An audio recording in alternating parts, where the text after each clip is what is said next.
feature and a short. Hello, and welcome to Feature and a Short. My name is Justin Joseph Hall, director and editor at Fourwind Films. As many of you avid listeners know, at the end of each season of Feature and a Short, during the award season, we have our most prestigious Fresh Air Award. We gather with four cinephiles to talk about a decade of filmmaking. For this award, we're not trying to find the best from these years, as so many other awards do, but rather we're looking at the past for what has endured and changed movies the most of a decade. So far, in the history of these Fresh Air Awards, we have awarded 3 movies in all of film history. For the 2010s, we gave the first edition of the award to the experimental documentary The Act of Killing by Joshua Oppenheimer. In the 1900s, we awarded the animation Phantasmagorie by Emile Cole. In the 1910s, the documentary South by explorer Frank Hurley pulled in a win. This year, we'll be looking at likely the most taught decade in film history, the 1920s. This podcast is called Feature and a Short. Therefore, a feature and a short movie must be chosen from each of our contributing cinephiles lists. A feature is defined by the Academy Motion Picture Arts and Sciences as any movie over 40 minutes, and a short is any movie under 40 minutes. But other than that, if the piece contains moving images and came out in the decade, it is allowed to be considered for this award. So before we get to discussing our nominees, it's important to understand what was going on before and during 1920s in movie making. What affected the now established business of producing and distributing films. So, World War I had freshly ended, leaving the United States to continue to climb to dominate the international motion picture industry. Theaters, which from small Nickelodeons to larger, more flamboyant movie theaters. In the 1920s was an incredible decade of change, not just in cinema, but in art in general. Modernist thinking had touched almost all art forms, and motion pictures were no different.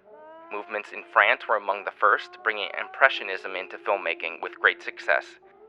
The cinematic techniques were revolutionized in post-production, with the ideas from Sergei Eisenstein of the Soviet Union and his invention of the montage. Animation saw rotoscoping help create more natural movements in the motion-drawn images. Color techniques had never been widely adapted previously, since it required 2 films to be projected simultaneously. Technology came to the public in the form of feature-length film in 1922, with the use of a more precise 2-tone Technicolor. This color used a more simpler single projection system. However, black and white film still dominated the industry for decades to come. Sound on film started in 1918 in Germany, but failed amidst hyperinflation. But sound was really popularized in America starting in 1923 from Lee De Forest, as audio recorders, speakers, and amplifiers were being created as well. The dominant industry in the United States began the introduction of sound mid to late decade, which helped birth Disney and Warner Brothers to lead the industry for a century to come. The introduction to sound helped relieve local industries in other countries from Hollywood's dominance, as language started to become a barrier for film viewers towards the end of the decade. The Academy Awards were developed in 1927 as well, which was really a way of the industry celebrating itself as a business and an art form. Other countries sought to use governments to subsidize the industry. Communism came on the rise during this time, and the power of film was used as propaganda while still being considered high art.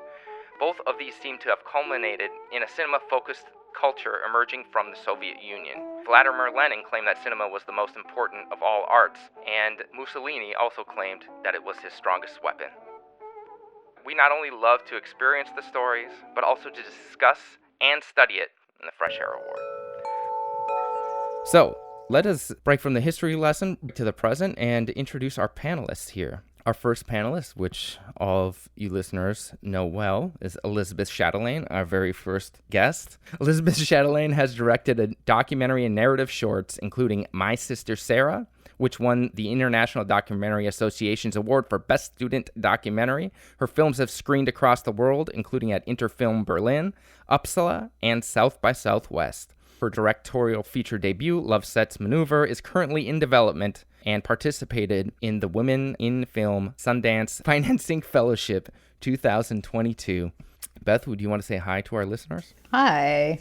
I don't know what else to say. Thank you for having me. Our second panelist is Kevin Hinman. Kevin is a Southern California writer and rapper who also happens to be a humongous cinephile when he's not rapping or watching old movies with his wife and cat, Thomas. He's hard at work on his first mystery novel. Kevin, I love how you introduce your cat's name and not your wife's name. I know. I thought about that. My wife's name is Kara. She's wonderful. Okay. I'm glad to be back again this year. Thank you.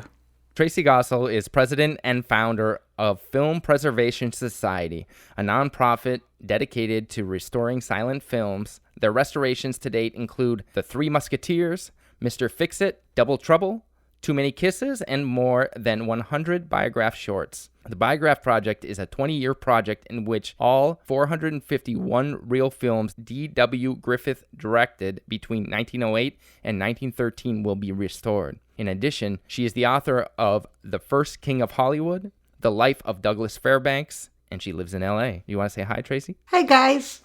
I normally introduce myself as no one in particular. Oh, that's good. Myself, you guys know me, but I'm an award-winning filmmaker, multilingual, multimedia storyteller, and founder of Fourwind Films and Catravant, and this podcast. My work has been acquired by major television networks such as HBO, and I've worked as a creative lead on projects that have received awards at the Emmys, Tribeca Film Festival, and others. So, thank you for exploring this with me, you three lovely panelists. Before we actually get to the nominations, I know that 5 films is not a lot, and I have a couple films that I just wanted to mention for our listeners. Our Body and Soul by Paul Robeson, which has a really great religious story and has a black lead for one of the first times in film history. And then also Blackmail by Alfred Hitchcock, which is one of the best first sound films and definitely the first incredible sound film coming out of Great Britain. Just came out a little later, so I didn't nominate it, and we got sound covered by some other nominations this year. So I want to preface before I even talk about the first film by saying there were so many phenomenally important artistic films from an artistic and beautiful graphic editing standpoint that picking one of those is simply a matter of taste. What I decided to do was to pick films that their technologic advances moved the industry forward. So I'm looking for titles that represented an advancement in the technical aspect of films. The first film I picked was a film most people haven't heard of. It's called The Toll of the Sea. It was the first film that was filmed in 2-strip Technicolor. Herbert Kalmus was only 33 years old when he founded the Technicolor Corporation, but at that point he already had a degree in physics and chemistry from MIT. He was unusually deft at business for a scientist, and he finally came up with a 2-color process that didn't require special projection equipment like Kinemacolor did. You simply could put this film in any projector and the color would be seen. So the 2-strip process didn't show blues, but it showed browns and greens and reds and pinks. Toll of the Sea is nominated by me because it was a proof of concept. We have color films today because of this. it's also an incredible story about an interracial marriage that you have seen in opera and other art forms, but you really don't see that a lot in film even today. But I just think that the screenplay, in addition to the amazing technical color, made the film really unique, and it was very easy and gentle to watch. I'm going to jump right in with The Gold Rush from 1925, directed by Charlie Chaplin. Charlie Chaplin's The Gold Rush is kind of like the 1920s version of Scarface, where a resourceful outsider sets off to find the American dream of wealth, only to lose his way under heaps of powder. And it's really, really funny. The first fully realized Chaplin comedy is The Gold Rush. He bombed at the box office trying to make a drama called The Woman of Paris. And I feel like that was an attempt for him to sort of prove that he was able to do things other than what he had been known for up until that time. The public reacted very mutedly to that film. So when he came out with The Gold Rush, it was a huge return to form. Not only does it include the iconic comedy bits of the dinner roll dance, eating of the shoelaces, Chaplin in a chicken suit, but it also includes incredible, subtle bits of physical comedy as well. There's a scene where Chaplin attempts to slyly slip Georgia's photo into his pocket without another tramp seeing him, which is really wonderful. He's like, I don't want to betray myself in front of this other vagabond. There are all these feelings that everything he's been doing up until now has been working towards this mixture of wonderful comedy and also pathos. Chaplin mixes the emotion with his humor to create a movie that is human in a way I feel like his contemporaries never even attempted. In this way, The Gold Rush can be regarded as like the first dramedy. You know, there's a lot of stuff of him pining for Georgia, her dismissing him getting his heart broken. And then there's a scene in New Year's where bar patrons sing Auld Lang Syne, and it's like a really moving moment in the film, especially when you think about the culture at the time, mourning for its losses after World War I. A moment for everybody in the theater to think about the losses that they'd endured over the past decade. The Gold Rush remains the highest grossing silent comedy of all time, and critic Luc Sante called the film one of the first truly worldwide cultural phenomenon. This is due to the movie's sentimental heart and relatable underdog narrative. I guess it is just that patriotic feeling of pride and being at home because he's so relatable. Which is interesting because he's British, so... Yeah. I was just thinking of that scene specifically of when they're singing the Auld Lang Syne, and just like his ability to use the tramp. The tramp is like an outsider, is like someone who's on the fringes of society, and he can make us laugh with that. It's so poignant. You can feel his loneliness, like in that, you know, cutting back and forth between him and the cabin and the people in the big lodge all together celebrating. He's incredible. Yeah, I don't think of Auld Lang Syne in terms of patriotism. I think of it in terms of memory and regrets. And the Gold Rush is just the apex of his creative genius. He just has that thing that brings everybody together. And a lot of times it is as a nation together. And just as Kevin was saying, how did you phrase that? It was the first film to be a cultural phenomenon? Yes, and he was that.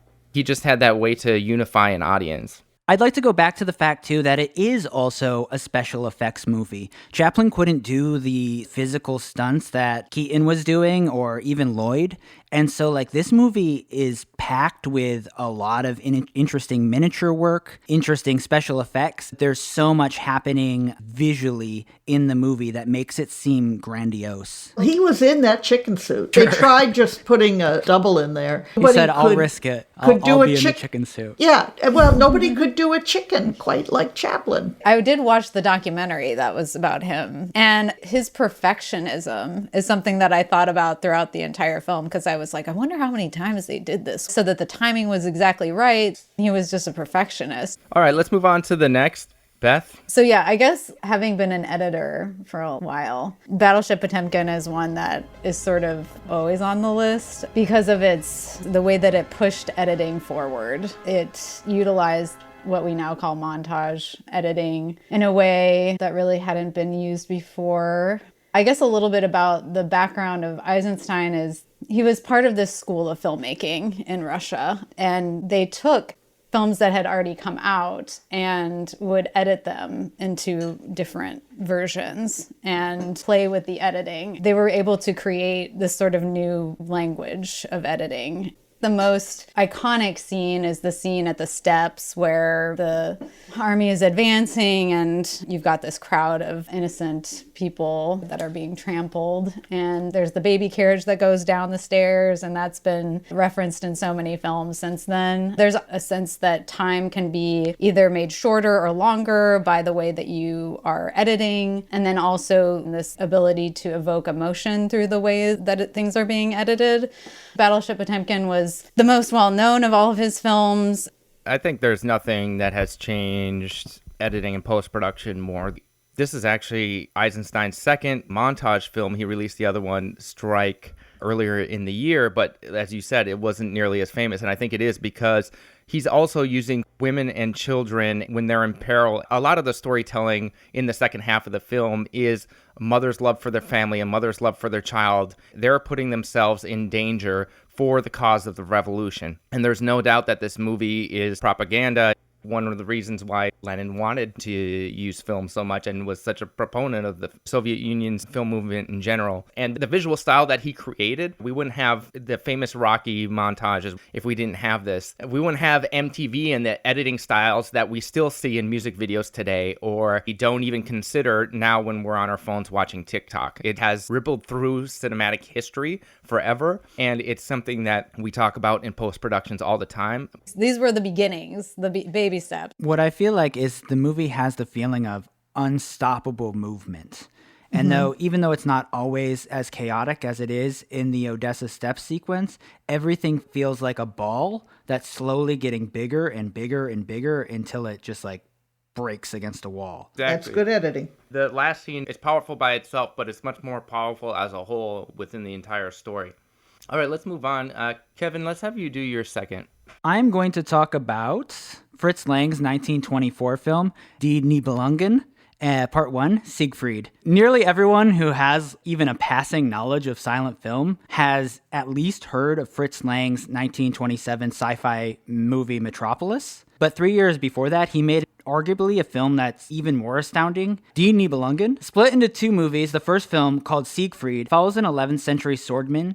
He slays dragons, he steals gold, he achieves near immortality, and then he dies tragically. It's essentially the boilerplate for every fantasy film to come, and the special effects are some of the best of the entire decade, and in my opinion would go unmatched until like King Kong. The dragon is this huge puppet, and it required 17 men to operate it. I mean, it was really cool seeing a fantasy film like this, and that they put the thought into the special effects. The dragon really sets the magical qualities that everybody has for the rest of the film. I don't think if you have a special effect like that, you don't feel like the rest of the series is in this fantasy world. You really need that in sci-fi. And they took the time and the money to do that, and, Fritz Lang is the person to do it. There's a sequence where the circle of the Nibelungen holding up a plate of jewels is later directly copied in the famous dance sequence of Metropolis. And so all the men are holding up a plate,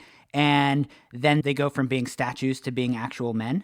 All the elements of high fantasy are there. Sinbad movies that are to come, Conan, the Schwarzenegger one, even like the political machinations that take up the movie's back half anticipate something you would see in Game of Thrones. However, in the back half of the movie, like many films of the 1920s, the sexual politics become extremely dicey. The second part of the movie involves a rape that's handled really poorly, and it is in the original poem, which the movie is based on. It's sort of indicative of a larger issue in films of the 1920s, where you constantly have this dichotomy between women that are like these wonderful girl next door virgin types or these horrible Theta Bera vamps. The And Madonna or the whore.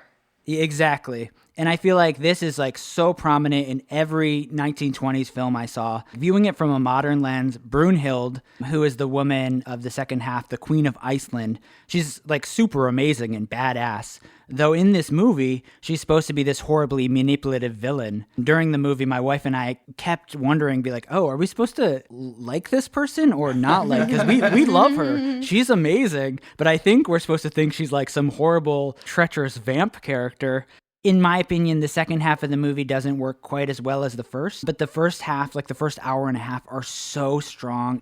I just want to jump off of Margaret Schoen's acting as well. The way she acted in the second film is also very queenly, I guess to say it simply, where she moves incredibly slowly. She barely says anything. She does everything with a look, and all of her emotions mean a lot, where she's nothing like that in the first half of the film. Well, what's interesting also is when we look at the films of the German Expressionism era and these Fritz Lang films, these were not big international successes. But what they did was they influenced the American filmmakers.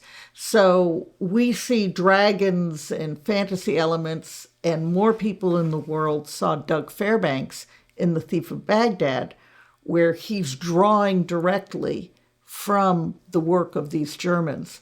We have to look at these films as the source of inspiration for then Hollywood, who either improved or perfected the technical aspects because they had more resources, or watered down the sexuality or the elements that the Europeans were providing. Yeah.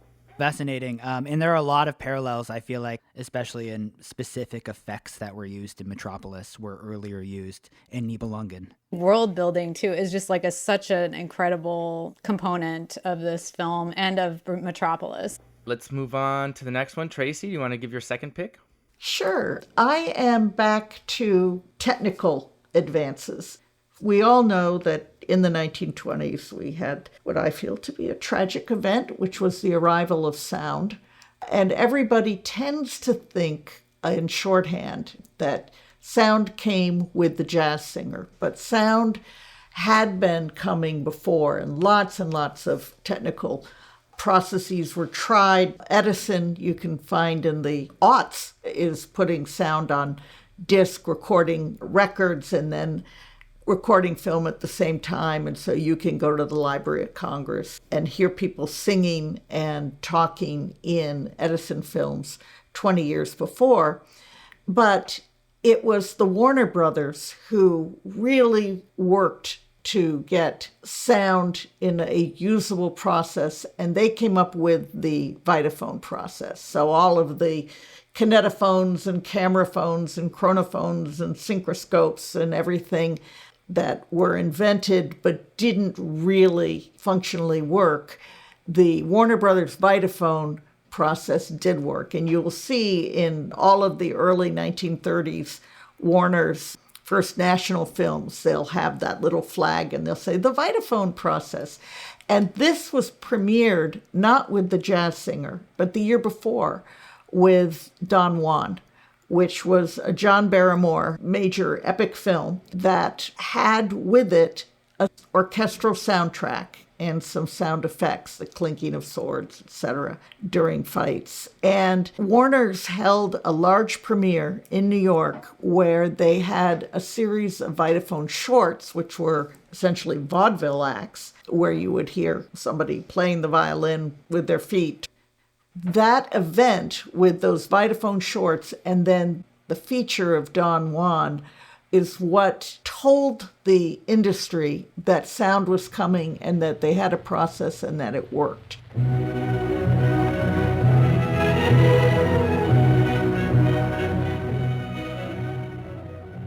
In 1926, people like Fairbanks and Pickford and Louis B. Mayer, studio heads, saw that going forward, you would not need to have a live orchestra playing for a roadshow film, that you could send a film out with the score that you wanted to go with it attached. Sound was here, and it was probably coming to stay. And the film that got them there was Don Juan. As you said, it paid off huge because they're top 5 player in the film industry 100 years later, and you'll see another company really emerge with the coming of sound. There's no doubt that this technology boosted Warner Brothers and put them in the front. And it's amazing how much the sound effects of the movie add to the immersiveness of the action. During the sword fight scenes, just hearing the noise of the sword fighting really makes the scene pop in a way that they don't in other silent era films. All right, cool. Beth, you want to move on to your second nomination? I guess next on my list was Man with a Movie Camera. And, well, Justin and I both work in documentary film. And so this film to me had so many aspects of it that were influential, that were breaking rules, that were pushing things, very self-reflexive. There's so much being said in this film. Yes, very meta. And I was reading that it was created over 3 years, but it has the capsule of, this one day.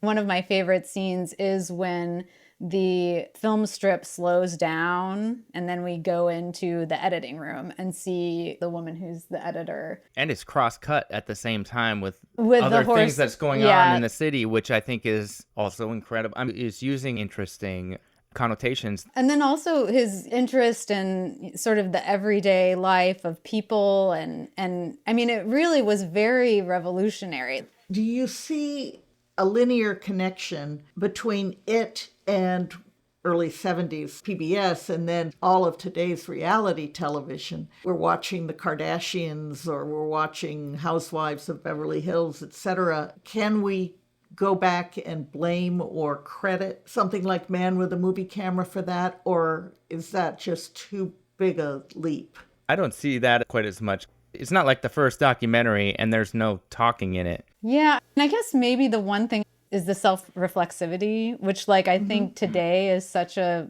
common and proliferate thing. Everybody has a camera. Everybody is documenting themselves. Documenting yourself. So you are talking to the camera. Your audience is who you're talking to, TikTok. I do find that maybe there's something of that because he shoots himself in a sense. You could kind of make that connection. Actually, with that, since it's a good transition, Tracey, do you want to talk about Nanook? Another film that I'm not particularly crazy about, but was incredibly influential because it was the first feature documentary to achieve commercial success. And that's what counts in the industry.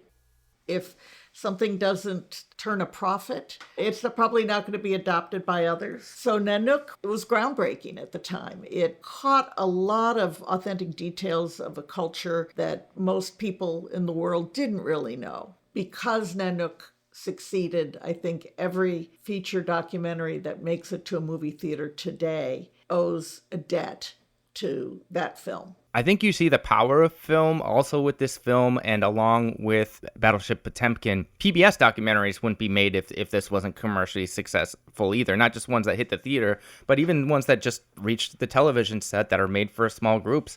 We still talk about this film because it had such an effect on audiences. We talk about what we are responsible to when making a documentary. No matter what anybody thinks about the content, I think that's the most important thing that you get from it, is that story is what sells films, and that includes in documentaries.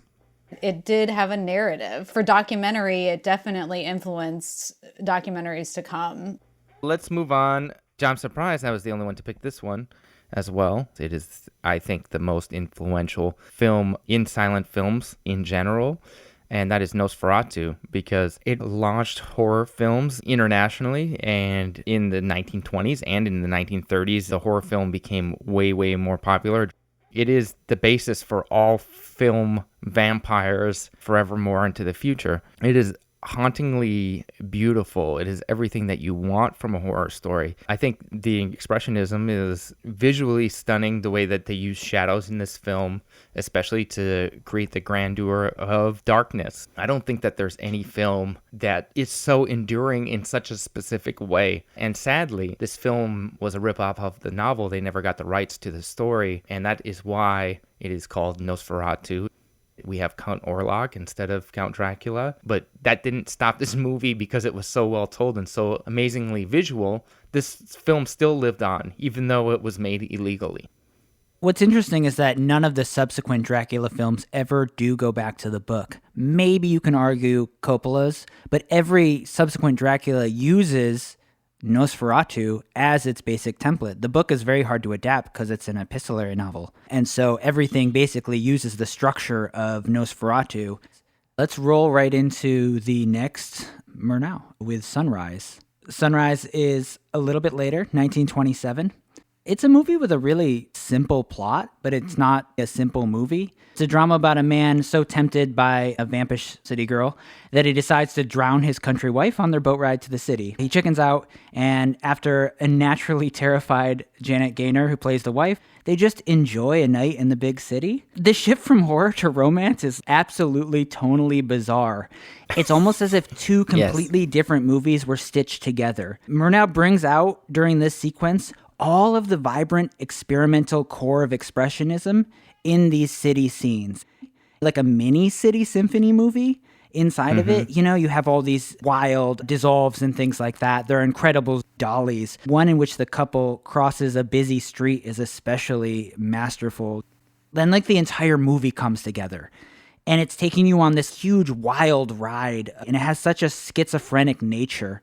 There's these opposing romances. There's the dichotomy of city and country living, old-fashionedness and modernity. It's like this single-celled organism that keeps rapidly splitting and rejoining itself with no really loss of identity or structure.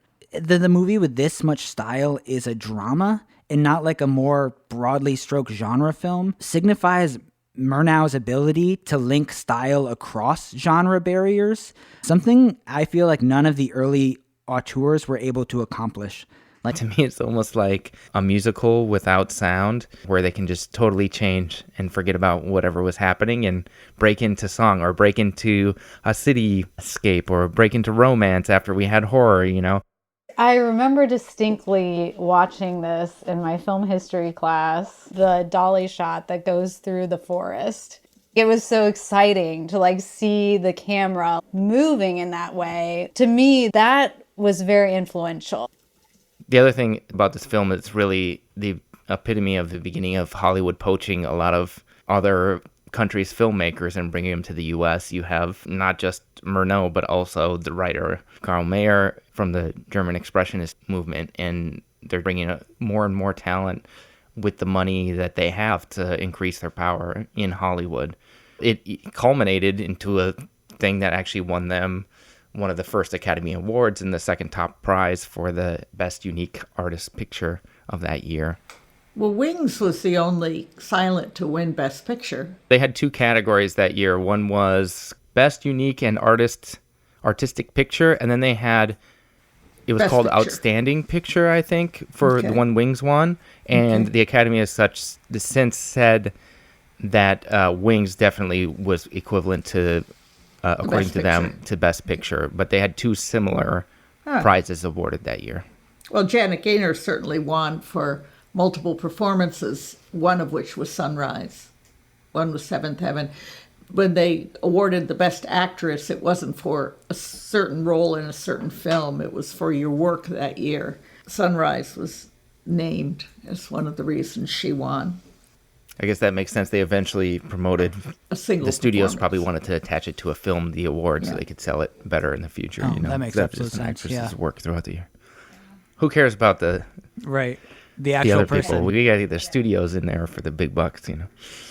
Gotta commodify it in some way. Hey, you don't make money, you can't make the films. You know, That's right. somebody's got That's to pay true. for the gaffers and Yeah, it's very true. Okay, so let's see who's next. Beth. The Cabinet of Dr. Caligari. The Expressionist movement came into play in this film in a big way. And I feel like it's influenced horror films, it's influenced noir, the way that they utilized the sets, and in this very expressionist way with these sharp angles. It had a huge influence on the films that came after it, especially horror. That's one reason why I chose this as well, because this decade, it's exactly what Beth said. The confluence of the art world. There were such strong movements that went not only through paintings for several decades, and it made its way to film. In the 20s, you have all of these different kinds of art forms. Surrealism, Impressionism, Expressionism. That is the most important thing that happened in the 20s. People are still experimenting stylistically all the time, and I think the Cabinet of Dr. Caligari really kicked this movement off in film more than anything. so to you, it was like the nude descending a staircase of film? And Yeah.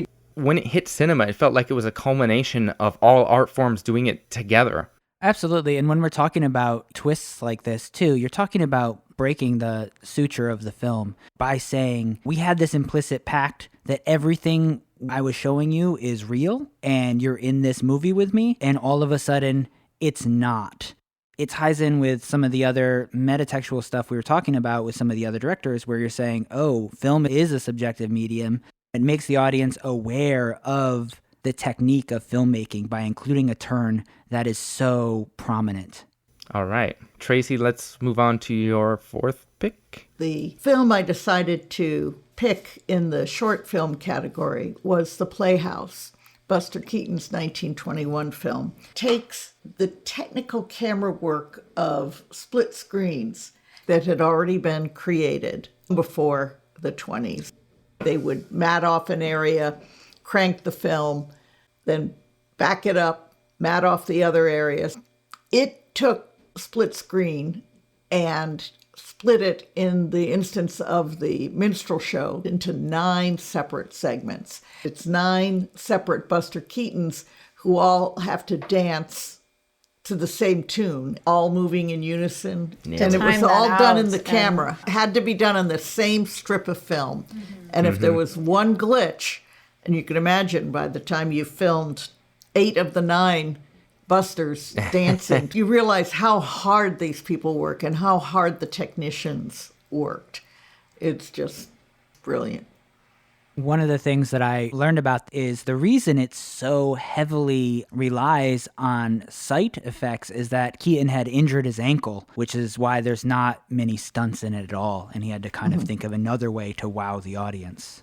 Yeah. With that, Kevin, you want to move on? But let me talk about John Grierson's Drifters. It's a very simple movie about a herring fishing boat trip. Manages to find like a really beautiful sweet spot where technique seems to enhance our notion of reality. A lot of the movies up until this time, especially in the back half of the 20s, use a lot of really like jarring, abrasive editing. But Grierson opts for a sort of hypnotic editing rhythm that really makes you feel like you are at sea with these fishermen. And there are a lot of like slow dissolves between shots that imitate the sort of lugubrious lapping of waves. And the camera is a lot more subtle in this movie, and there are times when it's allowed simply to be with the men. It reminds me a lot of the proto-cinema verite style, where you're just like, oh, here we are existing in this scene. We're just going to show you these men reeling in these nets for a while. It has a sort of like blend of grace and poetry that like really wouldn't pop up again in documentaries until like post-World War II. Yeah, you see so many angles of the boat and all the different angles say how many things are going on that boat. I found myself coming up with commentary in my head that was just like, I really like this movie, which is like not the same thing as it being influential. Tracey, let's have you do your... Steamboat Willie, which of course is in one sense a tip of the hat to Steamboat Bill Jr., but it's the Mickey Mouse film that was the first time a cartoon was designed for sound. And there had been Mickey Mouse films made before, Ub Iwerks and Walt Disney. But when Walt had Ub Iwerks craft a cartoon specifically for sound, Iwerks delivered a symphony. He turned nearly everything in it into an instrument. The 3 whistles atop the steamship send out musical notes along with their little puffs of steam. Mickey turns farm animals and kitchenware on the ship into instruments. Gags that would not have existed in a silent film unless you were absolutely controlling the score. I think it is important and ultimately is influential. They had trouble matching the orchestra to the animated cartoon's actions, and so they had to do it with overlaying a bouncing ball on the film strip. Technically, that's not an easy thing to do. And yet they figured out how to do it. It's interesting, unlike Winsor McKay's template that he was sort of revising, which was to make animation seem more like real life, this movie is a world that only could exist in animation. It's nothing like real life. All the characters are these weird shapes and sizes, and it's sort of this beautiful thing that we come to associate with Disney and animation of, weird sounds. Sort of a lovely little thing. I was watching this with my mom. I was like, Mom, do you notice how like some of the animals act like animals and some of the animals act like humans? Wacky, Pluto and Goofy are both dogs, but Pluto doesn't talk. Exactly. Yeah. Goofy does. I never where do thought they come about up with that. these things? Let's move on to Chien Andalou is the most surrealist film that was made at the time to accompany part of this modernist movement. Luis Buñuel, who is known for a lot of his other surrealist works, and all his other works are surreal, but nothing compares to this particular film that he collaborated with Dali. So this is the one that they came up together, and they didn't want to have anything that was related to each other from scene to scene that could be rationally explained, but nonetheless, it feels like a narrative, and it has the representation of a dream. I feel like all dream sequences have been influenced by this film. I think there's no film that makes you think more about these juxtapositions of different ideas next to each other because it's so blatant than this film. It's like the first movie designed to make you feel unpleasant. It's interesting. Buñuel has stated like the antagonistic element of the movie is actually a reply to the popularized aesthetics of movies like those city symphony films we were talking about. Maybe not Man with a Movie Camera, but some of the earlier ones like Manhattan and stuff like that. And just like visual splendor movies. And he kind of wanted to dig into the opposite of that. All right. Well, with that, we have all of our films that are nominated, many multiple nominations. And now it's time to vote. So we'll be right back with one film from each guest. We'll move on to the final round as each of us will be voting on each other's nominations. Please enjoy this snippet of Magnum Opus's latest piece of music. Magnum Opus is a hip-hop group. I'm one member. The other member is musician Harrison Kane. We both live in Southern California. 90s New York style hip-hop. And if you like this piece, you can find their music at grownupsaretalking.bandcamp.com. Get it.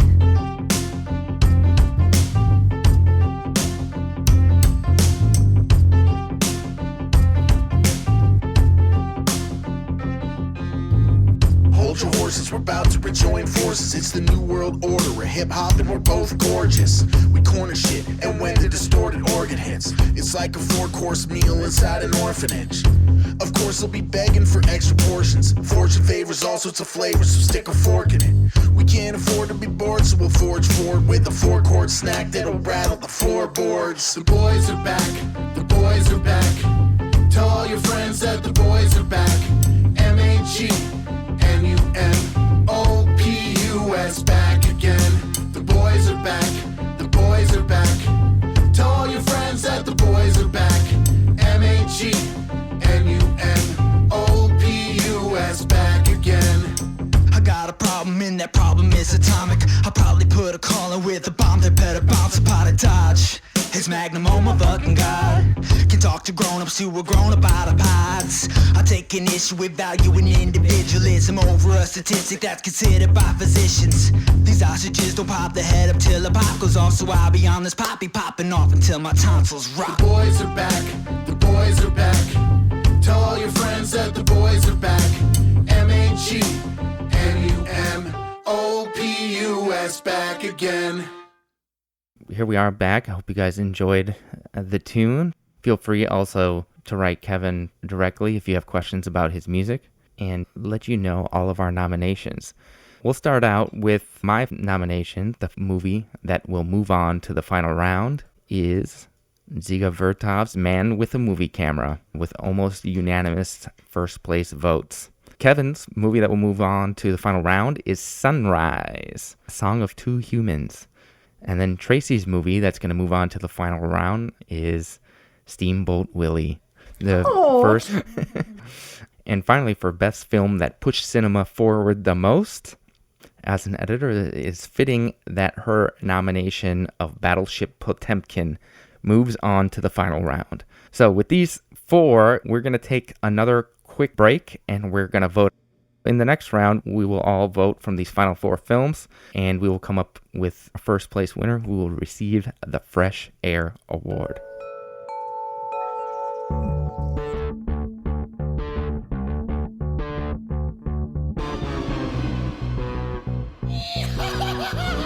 They're alive!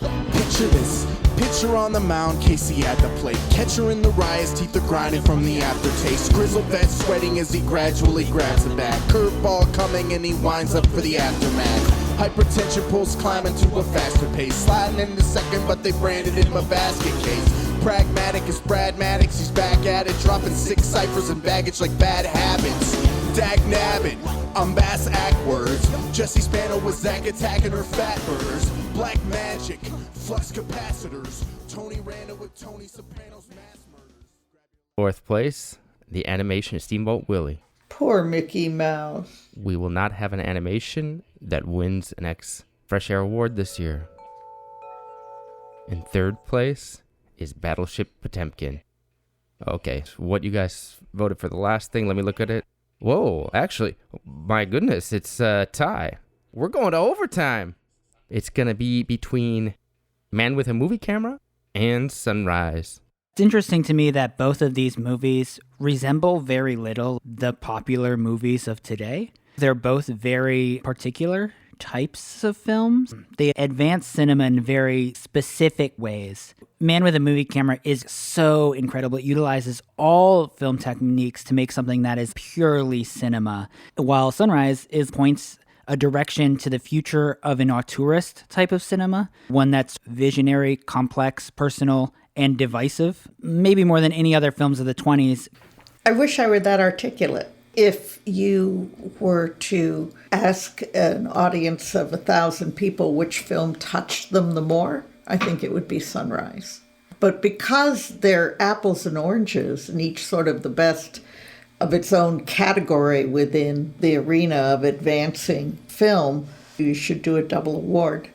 But you should give Sunrise the lesser award that it got at the first Academy. It's its own. Beth, do you have an argument either way? I don't know. They're both really incredible films because Man with a Movie Camera advanced documentary film and influenced documentaries to come. But with Sunrise, it was basically the height of filmmaking up to that point. It's like they're in these two different arenas. Both of these films are incredibly influential to me. Sunrise seems more like the Hollywood system that's coming in the following decades as a stylized way to create palatable films for wide audiences. And it's more modernist, but I'll have to go with Man with a Movie Camera as my vote. It exemplifies the 1920s culmination of all these different kinds of styles in one film that adds its own little flair. You guys? I'm Sunrise. I'm Man with a Movie Camera. For me, it's the Man with a Movie Camera. It announces itself as a masterpiece, I think, within like the first 7 minutes and continues to top itself through the entire runtime. It's an incredible work of cinema. Then that's it. We have a winner. Dziga Vertov's Man with a Movie Camera, a Russian film, our third documentary feature that has won the Fresh Air Award in overtime. I can't wait to jump into next year and go into the 1930s when there is the first full decade of sound in cinema. Let us know what you think of our nominations. What do we miss out on? What do we get right? We'd love to hear from you. There are open ad spaces on Feature and a Short. If you would like to know more, please write us at info@fourwindfilms.com. We'll respond right back to you. And with that, any announcements? What's coming up? Kevin? Yeah, I'd just like to take a moment to plug my rap group, Magnum Opus. More stuff can be found at grownupsartalking.bandcamp.com. You can also listen to the album Grown Ups Are Talking and the single MOMFG on Spotify, iTunes, anywhere you can stream music. You can also listen to my solo album at www.speshtodeath.com. If you go to www.filmpreservationsociety.org, you will find clips from films we've restored, our wonderful shop where you can buy Blu-rays of our restorations or autographed books. Support silent film restoration. Every penny that is donated goes directly to paying for either laboratory costs or the technicians who do the digital work. We pay no administrative salaries. Everybody else volunteers. It's the only charity or nonprofit I know where 100% of your donation goes directly to the very cause that we're asking you to support. And you get a letter for Uncle Sam for your taxes. Beth? What I'm working on right now is a feature-length narrative film called Love Sets Maneuver, which is semi-autobiographical. Basically, it's about a woman in her 50s with adult children, and one of them has a drug abuse problem, and her codependent relationship with her daughter and how she sort of unravels over the course of one night. And we see how much her codependency affects the rest of the family. And of course, our panelists are doing amazing things. Thank you to Tracey Goessel, Elizabeth Chatelain, and Kevin Hinman, sharing their time and their knowledge with Feature and a Short. This is our last episode of Season 6. In the forecast to look forward to, please check out the movie that we just locked yesterday called Borders, Besties, and Barks. Directed by Inga Moren, written and produced by Ibarra de Sola Habsburg and Susan Dean. March 31st, we will also be releasing our short film prologue, solely on our website, so it's the only place that you can look for it. Multiple award-winning short film. Theme song for the season was Getting It Done by Kevin MacLeod, which is free for release on the internet, so go check it out. Thank you to our sound mixer, Hans Bilger. Billy Joel Leighton edited together this episode. Ricky Rosario was the sound recordist for Tracey Goessel. Kevin Hinman provided us with the 2 tracks from Magnum Opus. Thank you also to everybody who's helped out this season, including Isabella Restrepo, who's helped us with our live event marketing. Laura Davi, who helped us with events all year. I'm signing off to season 6 of A Feature and a Short. Talk at you soon for season 7 with a new theme song. Peace.